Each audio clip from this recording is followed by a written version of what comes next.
Arjun, good morning. ഇപ്പൊ തിരുവനന്തപുരത്തെ സംബന്ധിച്ചിടത്തോളം ഇടതുമുന്നണിക്ക് വലിയ പ്രതീക്ഷയുള്ള ഒരു സ്ഥലമാണ്. കാരണം കഴിഞ്ഞ വട്ടം കോവളം ഒരു തുരുത്ത് കൊടുത്തതല്ലാതെ മുഴുവൻ തൂത്തുവാരിയിരുന്നു ഇടതുമുന്നണി.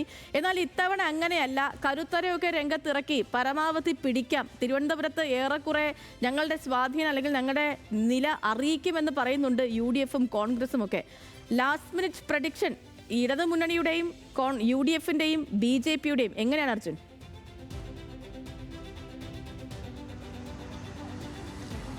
സേതു, വലിയ വിജയപ്രതീക്ഷ തന്നെ മൂന്ന് മുന്നണികളും തിരുവനന്തപുരത്തെ സംബന്ധിച്ചിടത്തോളം മുന്നോട്ട് വയ്ക്കുന്നുണ്ട്. ഏറ്റവും പ്രധാനപ്പെട്ടത് LDF-ന്റെ കാര്യം തന്നെയാണ്. കഴിഞ്ഞ വട്ടം 14-ൽ 13 ജയിച്ച് 99-ലേക്ക് എത്താൻ LDF-ന് വലിയ വിജയം സമ്മാനിച്ച ജില്ലയാണ് തിരുവനന്തപുരം.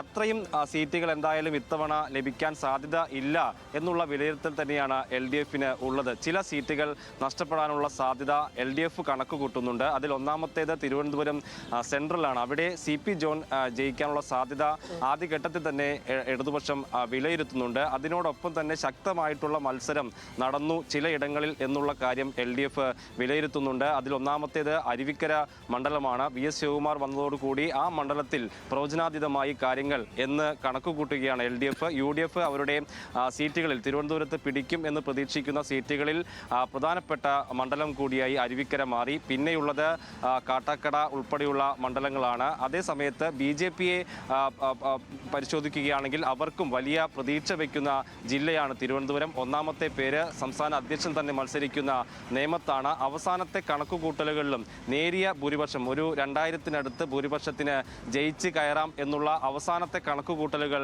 നേമത്തെ സംബന്ധിച്ചിടത്തോളം BJP-ക്ക് ഉണ്ട്. കഴക്കൂട്ടത്തും സമാനമാണ് സാഹചര്യം. അവിടെയും ജയിച്ച് കയറാം. തിരുവനന്തപുരത്ത് 2 സീറ്റുകൾ അങ്ങനെ പ്രതീക്ഷ വയ്ക്കുകയാണ് BJP ചെയ്യുന്നത്. അങ്ങനെ വരികയാണെങ്കിൽ, ഏതെങ്കിലും ഒരു സീറ്റൊക്കെ നഷ്ടപ്പെടുകയാണെങ്കിൽ അത് LDF-ന്റെ അക്കൗണ്ടിൽ നിന്നാണ്. കേവല ഭൂരിപക്ഷത്തിലേക്ക് എത്തും എന്ന് പ്രതീക്ഷ വയ്ക്കുന്ന LDF-ന് BJP ഏതെങ്കിലും തരത്തിൽ സീറ്റുകൾ പിടിച്ചാൽ അത് തിരിച്ചടിയായി മാറും. അതേസമയത്ത് കുറഞ്ഞത് 10 സീറ്റെങ്കിലും തിരുവനന്തപുരത്ത് ലഭിക്കും എന്ന പ്രതീക്ഷ തന്നെയാണ് LDF-ന് ഉള്ളത്. അവരുടെ പ്രധാനപ്പെട്ട മണ്ഡലങ്ങൾ വട്ടിയൂർക്കാവും കഴക്കൂട്ടം ഉൾപ്പെടെയുള്ള പ്രധാനപ്പെട്ട ഇടങ്ങളിലൊക്കെ ജയിച്ചു കയറാമെന്ന പ്രതീക്ഷ അവർക്കുണ്ട്. CPI മത്സരിക്കുന്ന ചിറയിൻകീഴിൽ ഇത്തവണ വിജയം ആവർത്തിക്കാമെന്നുള്ള പ്രതീക്ഷ അവർക്കുണ്ട്. അങ്ങനെ ഈ 14 മണ്ഡലങ്ങളിൽ ഒരു 10 സീറ്റെങ്കിലും LDF-ന് പിടിച്ചെങ്കിൽ മാത്രമായിരിക്കും അവർക്ക് ഈ പറയുന്ന കേവല ഭൂരിപക്ഷത്തിലേക്ക് എത്തൂ എന്നുള്ളതാണ് പ്രധാനപ്പെട്ട കാര്യം.